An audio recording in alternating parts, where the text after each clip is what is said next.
ഓമശ്ശേരിയിൽ super മാർക്കറ്റിൽ ജീവനക്കാരന്റെ കണ്ണിൽ കുരുമുളക് സ്പ്രേ അടിച്ച് മോഷണശ്രമം. വ്യാഴാഴ്ച രാത്രിയാണ് സംഭവം.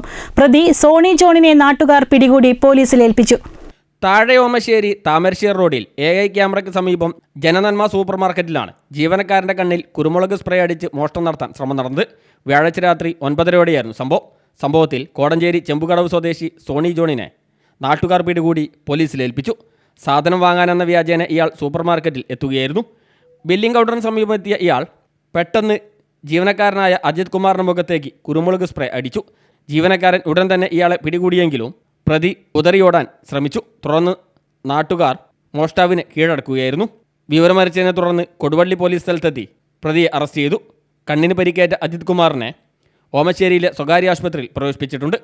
സമാനമായ രീതിയിൽ മറ്റ് സ്ഥലങ്ങളിലും ഇയാൾ മോഷണം നടത്തിയിട്ടുണ്ടോ എന്നും പോലീസ് അന്വേഷിക്കുന്നുണ്ട്. News bureau, Omassery.